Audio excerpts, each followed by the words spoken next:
Hello everyone, welcome back to my YouTube channel. So friend, जैसा कि आप देख सकते हैं मैं एमपीपीवी की ऑफिशियल वेबसाइट पर आ गया हूँ। ऑफिशियल वेबसाइट ऊपर आप देख सकते हैं peb.mp.gov.in है। तो फ्रेंड्स, आप सभी लोगों को पता है कि एमपीपीवी की तरफ से आप लोगों से पीएनएसटी के लिए यहाँ पर आवेदन मांग लिए गए हैं। पीएनएसटी यानी कि प्री नर्सिंग सिलेक्शन टेस्ट के लिए यहाँ पर आवेदन आप लोगों से आमंत्रित किए। इसके लिए डेट मैंने आपको बता दी, 6 सितंबर से आपका आवेदन यहाँ पर स्टार्ट होने वाला है। तो जो आवेदन स्टार्ट होने वाला है, कल मैंने इस पर ऑलरेडी एक वीडियो डाल रखी है कि आवेदन कब से आ गया है, क्वालिफिकेशन क्या रहेगी और आवेदन शुल्क क्या रहेगा। तो ये मैंने एक छोटी सी डिटेल इस पर दे दी। अब यहाँ पर हम डिटेल में कुछ इंपॉर्टेंट अपडेट्स आपको यहाँ पर देने वाले हैं पीएनएसटी से जुड़ी, जो बहुत ही इम्पॉर्टेंट और बहुत ही महत्वपूर्ण आप लोगों के लिए रहने वाली हैं। इसीलिए इस वीडियो को लास्ट तक देखें और आवेदन करने से पहले इस वीडियो को ज़रूर देख लें। इसमें सारे मेन पॉइंट्स जो बहुत ही इम्पॉर्टेंट रहने वाले हैं उसको मैंने कवर किया है। क्योंकि अक्सर कर होता क्या है, आप लोग फॉर्म को भरने से पहले केवल फॉर्म भर देते हैं, उसके रूल्स एंड रेगुलेशंस नहीं देखते हैं और बाद में जब कोई दिक्कत होती है तो आप फिर वो रूल्स एंड रेगुलेशंस देखने के लिए रूल बुक ढूंढते हैं कि हाँ क्या ऐसा लिखा था या नहीं लिखा था। तो ये दिक्कतें होती हैं। इसीलिए मैंने ये वीडियो स्पेशली इसी के लिए बनाया है। तो आप सभी लोग इसको ज़रूर देखें, उसके बाद ही यहाँ पर आवेदन करें। तो फ्रेंड्स, चलते हैं अपडेट की तरफ। और अपडेट में जाने से पहले अगर इस वीडियो को लाइक नहीं किया तो सबसे पहले वीडियो को लाइक करें, शेयर करें। चैनल पर नए हैं और चैनल को सब्सक्राइब नहीं किया है तो चैनल को सब्सक्राइब जरूर करें और बेल के आइकन को प्रेस करना बिल्कुल भी ना भूलें। तो चलते हैं अब डायरेक्टली अपडेट की तरफ। जैसा कि आप सभी लोगों को पता है कि पीएनएसटी के लिए यहाँ पे आप देख सकते हैं ये नोटिफिकेशन यहाँ पे दे दिया गया है, प्री नर्सिंग सिलेक्शन टेस्ट। तो आप लोगों को पता है पीएनएसटी का जो टेस्ट होता है, प्री नर्सिंग सिलेक्शन टेस्ट, ये बीएससी नर्सिंग में एडमिशन के लिए होता है फॉर फीमेल कैंडिडेट्स। यहाँ पर ये रहेगा। तो फीमेल कैंडिडेट्स के लिए यहाँ पर ये रहने वाला है। और सबसे अच्छी बात है इसमें कि गवर्नमेंट मेडिकल कॉलेज में ही एडमिशन होता है।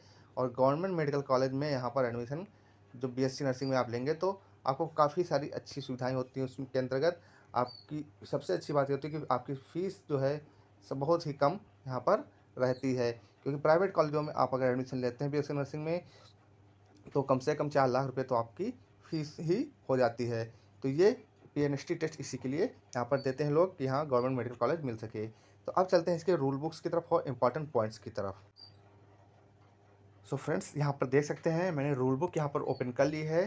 प्री नर्सिंग सिलेक्शन टेस्ट 2021 और केवल महिला अभ्यर्थियों के लिए यहाँ पर ये एग्जाम रहेगा। बीएससी नर्सिंग में एडमिशन हेतु गवर्नमेंट मेडिकल कॉलेज यानी शासकीय चिकित्सा महाविद्यालयों में एडमिशन आपका होने वाला है। तो ऐसे में यहाँ पर जो शासकीय चिकित्सा विद्यालय होंगे उसमें जो एडमिशन के लिए यहाँ पर आपको आवेदन करने के लिए आपको बता दिया गया कि 6 सितंबर से आपका आवेदन स्टार्ट होगा। 20 सितंबर तक आप आवेदन कर पाएंगे। 6 सितंबर से लेकर 25 सितंबर तक करेक्शन का भी टाइम रहेगा आपके पास। एग्ज़ाम की डेट आपको बता दी कि अक्टूबर में 17 और 18 अक्टूबर रहने वाली है। परीक्षा शुल्क आपको बता दिया गया कि यूआर कैटेगरी यानी अनारक्षित के लिए 400, बाकी अन्य कैटेगरी के लिए 200 रुपये यहाँ पर रहेगा। और कियोस्क के माध्यम ऑनलाइन आवेदन कियोस्क के माध्यम से आवेदन भरने वाले अभ्यर्थियों एमपी ऑनलाइन का पोर्टल शुल्क 60 रुपये रहेगा। और सिटीजन यूजर के माध्यम से लॉगिन फॉर्म भरने पर पोर्टल का शुल्क 20 रुपये आपको अलग से देना होगा। ये तो ये तो हो गई इसकी डिटेल। अब एग्ज़ाम जो आपकी डिटेल रहेगी वो भी मैंने आपको कल बता दी थी इसके संबंध में कि 17 और 18 अक्टूबर को आपका पेपर होगा। 2 शिफ्ट में पेपर होगा। 17 को 2 शिफ्ट में और 18 को भी 2 शिफ्ट में पेपर होगा। फर्स्ट शिफ्ट आप देख सकते हैं यहाँ पर 9 बजे से 11 तक का आपका पेपर यानी कि 2 घंटे का पेपर रहने वाला है। टाइमिंग आपको बताइए कब आपको रिपोर्ट करना है और कब आपको निर्देश पढ़ने का टाइम दिया जाएगा। और 9 बजे से आपका पेपर स्टार्ट हो जाएगा। तो 8:50 तक आपकी एंट्री क्लासरूम में ज़रूर हो जाएगी। इसका सेकंड शिफ्ट आप देख सकते हैं, इसकी इन्फॉर्मेशन दे दी। फिर क्वालिफ़िकेशन आपको बता दी गई कि क्या क्वालिफ़िकेशन होनी चाहिए। ठीक है, आपका जो कौन कौन सा कैंडिडेट अप्लाई कर सकते हैं ये भी बता दिया गया। क्वालिफ़िकेशन में आपके पास फिजिक्स, केमिस्ट्री, बायो और इंग्लिश से इंटर होना चाहिए, चाहे सीबीएसई बोर्ड हो और चाहे आपका मध्य प्रदेश से हो। ठीक है, ये होना चाहिए। इसके बाद यहाँ पर आपको बताया गया कि आपका मध्य प्रदेश का मूल निवासी होना बहुत ज़रूरी है। अब चलते हैं कुछ इंपॉर्टेंट पॉइंट्स की तरफ। तो यहाँ पर आपको बता दिया गया, आपको ये सारी चीज़ें मैंने कल भी बोला था कि रूल बुक पढ़ना बहुत ज़रूरी होता है। आई होप कि कुछ कैंडिडेट्स ने पढ़ा होगा, लेकिन बहुत सारे कैंडिडेट्स ऐसे होंगे जिन्होंने रूल बुक पढ़ी ही नहीं होगी। तो यहाँ पर साफ साफ लिखा हुआ है, ये नियम राज्य शासन के चिकित्सा शिक्षा विभाग के शासकीय बीएससी नर्सिंग कॉलेजों में प्रशिक्षण चयन के नियम कहलाएंगे। ये नियम उन उम्मीदवारों पर लागू होंगे जो चिकित्सा शिक्षा विभाग मध्य प्रदेश के विभिन्न शासकीय कॉलेज ऑफ नर्सिंग में प्रवेश लेना चाहते हैं। तो यहाँ पे साफ साफ लिख दिया गया है। अब यहाँ पर परिभाषाओं में आप देख सकते हैं दिया गया कि राज्य शासन से तात्पर्य मध्य प्रदेश शासन से है। और बीएससी ये नर्सिंग चयन परीक्षा है आपकी। टेस्ट से तात्पर्य pre nursing BSc nursing selection test या पीएचटी प्री नर्सिंग चयन परीक्षा ये रहेगी आपकी। अब यहाँ पर डिटेल की तरफ चलते हैं। यहाँ पे सीटों का आरक्षण दिया गया है। ये आपको सारी चीज़ मैंने कल आपको मेन छोटी छोटी बता दी थी। अब यहाँ पर हम चलते हैं जो मेन बहुत ही इंपॉर्टेंट पॉइंट्स यहाँ पर रहने वाले हैं। तो प्रवेश हेतु आवेदन जो पात्रता है वो आप भारत का नागरिक होना चाहिए पहली चीज़। और दूसरी चीज़ मध्य प्रदेश का मूल निवासी होना चाहिए और सक्षम अधिकारी द्वारा जारी प्रमाण पत्र आपके पास होना चाहिए, तभी आप आवेदन कर सकते हैं। क्वालिफिकेशन आपको बता दी अभी भी मैंने बताई है कि 10+2 फिजिक्स केमिस्ट्री बायो और इंग्लिश के साथ होना चाहिए। और चाहे आपका सीबीएसई बोर्ड हो चाहे आपका मध्य प्रदेश बोर्ड से हो, तो ये आपकी क्वालिफिकेशन यही रहेगी। इसमें किसी प्रकार की कोई चेंज नहीं रहने वाली। एज लिमिट आपको बता ही दी गई 17 वर्ष। 1 अक्टूबर 2021 को न्यूनतम आयु 17 वर्ष अधिकतम 30 वर्ष होनी चाहिए। ये सारी चीज़ें आपको बता दी गई। अब यहाँ पे जो चयन प्रक्रिया होगी इसके बारे में आपको मैंने बताया था। तो यहाँ पर आप देख सकते हैं चयन प्रक्रिया के बारे में दिया हुआ है। अब इसके आगे चलते हैं। चिकित्सा शिक्षा विभाग यहाँ से हम शुरू करते हैं। यहाँ से मेन पॉइंट आपका शुरू होता है। आप देख सकते हैं चिकित्सा शिक्षा विभाग के अधीन शासकीय नर्सिंग महाविद्यालय इंदौर, भोपाल, सागर, ग्वालियर, जबलपुर और रीवा में प्रवेश हेतु काउंसलिंग एमपी ऑनलाइन के माध्यम से आयोजित की जाएगी। तो एमपी ऑनलाइन के माध्यम से यहाँ पे काउंसलिंग भी होगी। आपका आवेदन भी एमपी ऑनलाइन के थ्रू भर सकते हैं। उसके बाद इसी के थ्रू काउंसलिंग होगी, उसके बाद ही आपका आगे का प्रोसेस होगा। फिर एमपी ऑनलाइन के माध्यम से आवंटित नर्सिंग महाविद्यालय में निर्धारित तिथि तक उपस्थिति देना अनिवार्य होगा। तो एमपी ऑनलाइन के थ्रू जो काउंसलिंग होगी उसमें आपको एक निश्चित समय दिया जाएगा कि उस डेट में जाकर आपको महाविद्यालय में अपनी उपस्थिति देना होगा। वहाँ पर अपनी काउंसलिंग की पूर्ण डिटेल आपको देनी होगी। उपस्थिति के समय छात्राओं के मूल प्रमाण पत्र एवं अभिलेखों का परीक्षण किया जाएगा। तो जब आप कॉलेज में जाएंगे तो वहाँ पर आपके ओरिजिनल डॉक्यूमेंट्स चेक किए जाएंगे और अन्य जितने भी डॉक्यूमेंट्स हैं उसके फोटोकॉपी सेट वगैरह वो सब चीज़ आपको लेके जाना, उसका परीक्षण होगा। मूल प्रमाण पत्र दिखाना अनिवार्य रहेगा। समस्त अभिलेखों के परीक्षण उपरांत उम्मीदवार को ही प्रवेश दिया जाएगा। काउंसलिंग हेतु तिथि एवं प्रक्रिया की विज्ञप्ति पृथक से विभिन्न समाचार पत्रों में जारी की जाएगी। तो इसकी डिटेल आपको बाद में दी जाएगी। अब एक चीज़ यहाँ पे मैं अभी से आपको बता दूँ, वीडियो लॉन्ग रहने वाला है थोड़ा सा, क्योंकि इसमें बहुत ही इंपॉर्टेंट जानकारी आपको हम देने वाले हैं। तो बिल्कुल भी बोर ना हो और वीडियो को लास्ट तक देखें, क्योंकि बहुत ही इंपॉर्टेंट आपका ये वीडियो रहने वाला है। ये सारी चीज़ें यहाँ पर आपको पहले से पता है। और अब चलते हैं पॉइंट नंबर यहाँ पर 6.1 में। चिकित्सा शिक्षा विभाग का जो पॉइंट नंबर 1 यहाँ से आप देख सकते हैं कि यहीं पे दिया है प्रशिक्षण के उपरांत 5 वर्ष की अनिवार्य शासकीय सेवा। तो जो आपका प्रशिक्षण पूर्ण होगा 4 साल का, उसके बाद 5 साल की शासकीय सेवा अनिवार्य होगी। यहाँ पर साफ साफ लिखा हुआ है कि चिकित्सा शिक्षा विभाग भोपाल द्वारा संचालित सभी अध्ययनरत 810 उम्मीदवारों को शासकीय नर्सिंग महाविद्यालय में 4 वर्ष के सफल प्रशिक्षण उपरांत स्टाफ नर्स के पद पर मध्य प्रदेश की चिकित्सा शिक्षा विभाग के अंतर्गत कार्यरत चिकित्सालयों में कहीं भी 5 वर्ष की शासकीय सेवा देना अनिवार्य है। अन्यथा अनुबंध के आधार पर प्रशिक्षण का पूरा व्यय उम्मीदवार से वसूल किया जाएगा। अनुबंध पत्र समय पर न देने पर प्रवेश निरस्त किया जाएगा और अनुबंध पत्र में जमा कराया जाने के उपरांत ही स्टाइपेंड का भुगतान किया जाएगा। तो ये क्लियर पहले ही बोल दिया गया। आपको पहले से पता है कि टोटल 810 सीट्स हैं जिस पे एडमिशन होना है। तो 810 ये कैंडिडेट जो रहेंगे इनको 5 जो प्रशिक्षण 4 साल का पूरा हो जाएगा, उसके बाद 5 साल का इनको शासकीय सेवा देना अनिवार्य है। अगर आप ऐसा नहीं करते हैं तो इससे पहले आपसे अनुबंध कराया जाएगा और अनुबंध के अनुसार यहाँ पर आपको पूरा व्यय आपको देना होगा। उसके बाद ही यहाँ पर आपको स्टाइपेंड दिया जाएगा और अनुबंध पत्र आपका निरस्त कर दिया जाएगा। अनुबंध के अनुसार जो है अनुबंध समय पर नहीं देंगे तो प्रवेश भी निरस्त कर दिया जाएगा। प्रवेश रद्द कैसे होगा यहाँ पे आप देख सकते हैं, इसकी जानकारी भी दे दी गई है कि अगर आप झूठी कोई सूचना देते हैं, गलत सूचना देकर या सशंकित तथ्यों के को छुपाकर प्रवेश पा लेने सकते हैं तो आपको बाद में निकाला भी जा सकता है, यानी कि प्रवेश भी रद्द किया जा सकता है। ये तो एक इम्पॉर्टेंट पॉइंट हो गया। इसके बाद अगले इंपॉर्टेंट पॉइंट्स यहाँ पर आप देख सकते हैं। नियम प्रवेश प्रक्रिया में संशोधन का अधिकार किसको रहेगा, तो ये मध्य प्रदेश राज्य शासन को रहेगा। अब आगे यहाँ पर चलते हैं और भी बहुत ही इंपॉर्टेंट पॉइंट्स यहाँ पर मैंने कवर करूँगा। तो यहाँ पर आप सबसे पहले देख सकते हैं यहाँ पर टोटल सीट्स कितनी है, 810। मैंने कल आपको बता दिया था ये चीज़। अब यहाँ पर आप देख सकते हैं प्रशिक्षण हेतु नियम एवं शर्तें लिखी हुई हैं। एक इम्पॉर्टेंट पॉइंट यहाँ पर भी लिखा हुआ कि प्रवेश प्रक्रिया के दौरान प्रवेशित छात्राओं द्वारा अपना प्रवेश स्वेच्छा से निरस्त कराया जाता है। तो आप अपना प्रवेश स्वेच्छा से कराते हैं और अपना प्रवेश भी स्वेच्छा से निरस्त करा लेते हैं। अगर प्रवेश प्रक्रिया के दौरान ही ये कराते हैं कि हाँ मैं नहीं करूँगा, तो आपको शुल्क राशि का 10% काटकर शेष राशि का भुगतान कर दिया जाएगा। लेकिन अगर 4 वर्षीय पाठ्यक्रम में आप प्रवेश ले लेते हैं, पाठ्यक्रम के दौरान छात्रा अपना प्रवेश स्वेच्छा से निरस्त करती है, तो उसको द्वितीय, तृतीय एवं चतुर्थ वर्ष का प्रशिक्षण शुल्क भी जमा करना पड़ेगा। तो मैं यहाँ पर ये एक इम्पॉर्टेंट पॉइंट्स और आपको बता दिया हूँ। ऐसे ही करके और भी इम्पॉर्टेंट पॉइंट्स यहाँ पर आगे देखने को मिलने वाले। अब यहाँ पर आप देख सकते हैं बीएससी नर्सिंग में प्रवेश प्रशिक्षण हेतु नियम और शर्तें यहाँ पे दिया गया। परिशिष्ट बाय यहाँ पर आपको रीड करना चाहिए कि बीएससी नर्सिंग की प्रशिक्षण अवधि आपकी 4 वर्ष की होगी, ये आपको पहले से पता है। फिर यहाँ पे दिया गया है कि प्रशिक्षण अवधि में छात्रावास में जगह रिक्त होने पर छात्रावास दिया जाएगा, अन्यथा स्वयं की रहने की व्यवस्था करनी होगी। छात्रावास में रहने वाले छात्राओं को नियमों का पालन करना अनिवार्य होगा। तो ये सारी चीज़ें आप पढ़ लें। इसके बाद नेक्स्ट पॉइंट जो दिया गया आप यहाँ पे ये भी देख सकते हैं कि प्रशिक्षण अवधि में विवाह या गर्भधारण करना प्रशिक्षण हेतु अयोग्यता मानी जाएगी। तो ये इंपॉर्टेंट पॉइंट एक रहने वाला है कि जो भी कैंडिडेट्स हैं, क्योंकि फीमेल कैंडिडेट्स ही यहाँ पर प्रवेश लेंगी इस एग्ज़ाम में, तो उनको यहाँ पे पहले ही बता दिया गया है कि प्रवेश अवधि जो होगी, यानी सॉरी प्रशिक्षण अवधि जो होगी, यानी कि 4 साल का जो ये आपका कोर्स रहेगा, इसके दौरान आप ना विवाह कर सकते हैं और ना ही आप गर्भधारण कर सकते हैं। अगर आपका विवाह हो चुका है तो आप यहाँ पर गर्भधारण नहीं कर सकते हैं। ये सारी चीज़ें आपको पहले ही क्लियर कर दी गई हैं। इसके बाद प्रत्येक वर्ष यूनिवर्सिटी के नियमानुसार अवकाश की पात्रता रहेगी। आईएनसी के माध्यम के अनुसार पाठ्यक्रम एवं परीक्षा का नियम का पालन करना होगा। और यहाँ पर फिर सारी चीज़ें आपको ड्यूटी में आपको अपनी ड्रेस में ही रहना होगा। छात्राओं को कार्य होते हुए रिश्तेदारों से मिलने की अनुमति नहीं दी जाएगी। ड्यूटी में अवकाश के समय छात्राओं को आकांक्षी चिकित्सालय में घूमने की अनुमति नहीं होगी।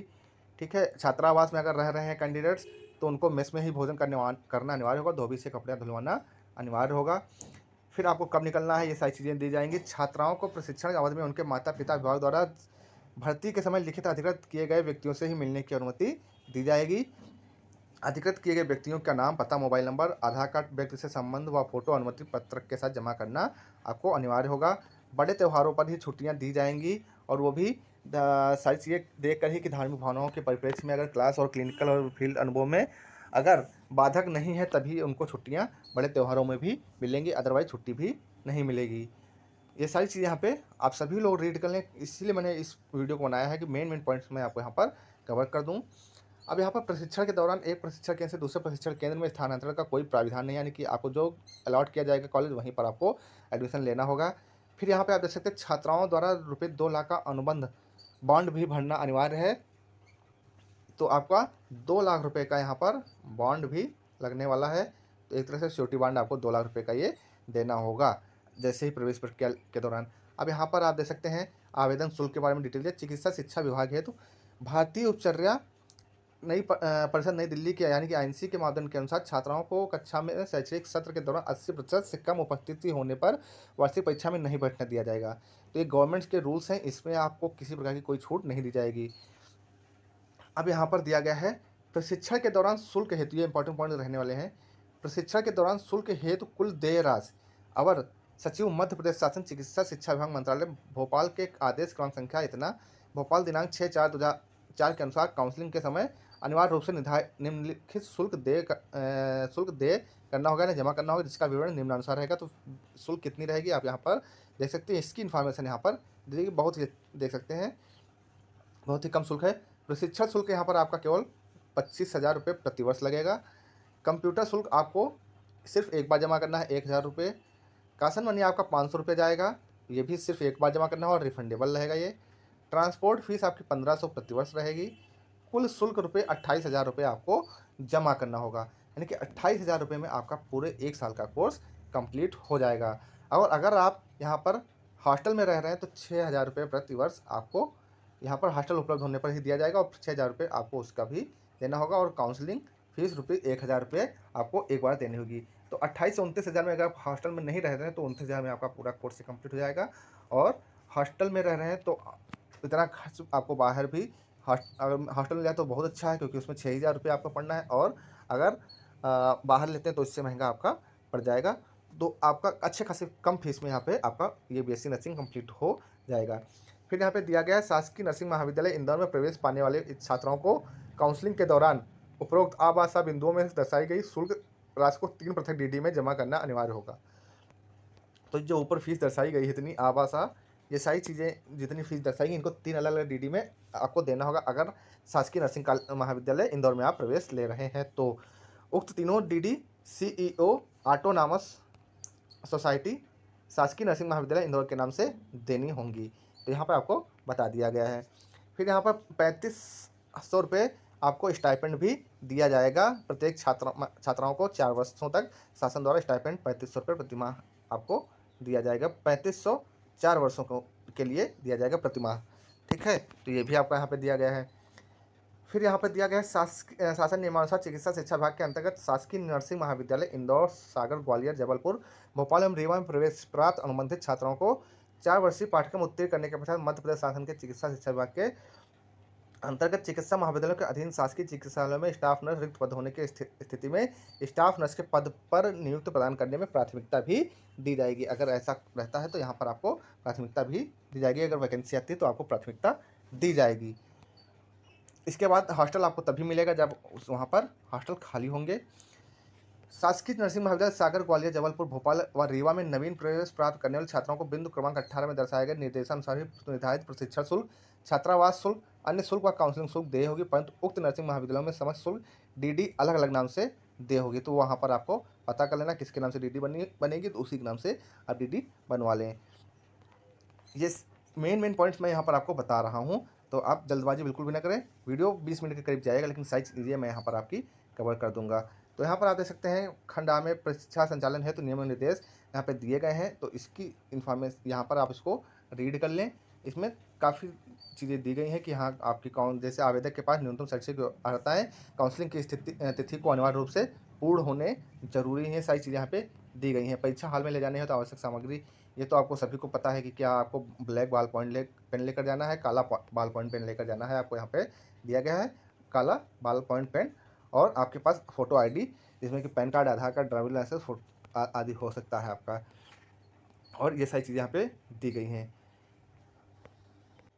आपका जो मूल्यांकन पद्धति होगी या जो एग्जाम होगा उसमें आपका वस्तुनिष्ठ प्रकार के प्रश्न होंगे और 1 अंक का एक क्वेश्चन है ऋणात्मक यानी कि नेगेटिव मार्किंग यहाँ पर नहीं रहने वाली। तो ये आपको पहले से क्लियर है, तो नेगेटिव मार्किंग नहीं है, तो अच्छे से आप पढ़ कर जाएँ। और ये सारी चीज़ें यहाँ पे दे दी गई हैं। परीक्षा परिणाम में नॉर्मलाइजेशन भी लागू होगा, तो ये आपको पहले ही बता दिया गया, नॉर्मलाइजेशन यहाँ पर रहने वाला है। अब चलते हैं इसके अगली डिटेल की तरफ कि यहाँ पर कितने नंबर का पेपर आपका रहने वाला है। तो यहाँ पर आप देख सकते हैं, यहाँ पर डिटेल्स दी गई हैं। आप देख सकते हैं एग्जाम फॉर्म कब से भर सकते हैं, सारी डिटेल्स सारी दी गई हैं। कब कब एग्जाम है इसकी इन्फॉर्मेशन दी गई है, कितनी आपकी आवेदन शुल्क रहेगा इसकी इन्फॉर्मेशन यहाँ पर दी गई है। अब इसी में आप देख सकते हैं आपका बता दिया गया है कि 17 और 18 अक्टूबर को जो पेपर होगा 2 दिन, प्रथम पाली और द्वितीय पाली में, तो दोनों में यानी कि 150 अंक का यहाँ पर क्वेश्चन पेपर आपका रहेगा। तो एक फर्स्ट शिफ्ट में भी 50 नंबर 150 और सेकंड शिफ्ट में भी 150 नंबर का पेपर रहने वाला। तो सेम 150 नंबर का पेपर दोनों शिफ्ट में रहने वाला है। तो आपको ये पहले ही क्लियर कर दिया, 150 नंबर का क्वेश्चन यहाँ पर रहेगा, ये क्लियर हो चुका है। अब एक ऑनलाइन परीक्षा केंद्र कौन कौन से रहेंगे आप देख सकते हैं, भोपाल, इंदौर, जबलपुर, ग्वालियर, दमोह, रतलाम, सागर, सतना और उज्जैन, ये 9 ऑनलाइन परीक्षा सेंटर रहेंगे। यहाँ पर आपका एग्जाम होगा। फिर यहाँ पर आपका सिलेबस भी दे दिया गया है। आपका फिजिक्स से क्या क्या पूछा जाएगा आप देख सकते हैं, सारी चीज़ें इसमें दी हुई हैं कि statics and kinetic friction, work energy, SI units, motion and 2 dimensions, case of uniform velocity, ये सारी चीज़ें आप देख सकते हैं इसमें दी गई हैं। फिजिक्स है, वेव, नेचर ऑफ लाइट, ये सारी चीज़ें आप देख सकते हैं फिजिक्स से पूछी जाएंगी। पूरा सिलेबस दिया हुआ है, यहाँ से आपका पूछा जाएगा। फिर केमिस्ट्री में आप देख सकते हैं जनरल एंड फिजिकल केमिस्ट्री और इनऑर्गेनिक केमिस्ट्री, ऑर्गेनिक केमिस्ट्री, ये सारी चीज़ें आपसे इसमें पूछी जाएंगी। इसकी डिटेल आपसे पूछी जाएंगी, एक्स्ट्रा क्लोराइड वगैरह क्या था। फिर बायोलॉजी में बॉटनी और ये जूलॉजी अलग अलग यहाँ पर आप देख सकते हैं। बॉटनी में आपके सारे टॉपिक्स दे दिए गए हैं कि structure of organisation of cell theory क्या होता है, light and electron, microscopic view of cells में है ना, मेंडल्स लॉ वगैरह, जितना भी एलिमेंट्री, ये सारी चीज़ें आप देख सकते हैं इसमें दी गई हैं, इकोसिस्टम वगैरह। फिर आप जूलॉजी में देख सकते हैं सारी चीज़ें दी, structure and function of animal tissue है ना, ये सारी चीज़ें आप देख सकते हैं। डेवलपमेंट बायोलॉजी एंड जेनेटिक्स से पूछ सकते हैं, है ना। तो ये सारी चीज़ें यहाँ पे दी गई हैं। आप इसको सिलेबस यहाँ पे दे दिया गया है, इसको आप देख लें, तो इसमें आपको सारी जानकारी दे दी गई है। तो फ्रेंड्स ये मेन पॉइंट्स मैंने यहाँ पे कवर कर दिए हैं। बहुत ही इंपॉर्टेंट ये वीडियो आपके लिए रहने वाला है। आई होप ये वीडियो आपको देखना बहुत ज़रूरी है। अगर देख लिया तो आपके सारे डाउट्स यहाँ पे क्लियर हो जाएंगे, और अगर नहीं देखेंगे तो आप फॉर्म में आवेदन में गलती जरूर करेंगे। तो फ्रेंड्स मिलते हैं नेक्स्ट वीडियो में नेक्स्ट अपडेट के साथ। तब तक के लिए जय हिंद, जय भारत।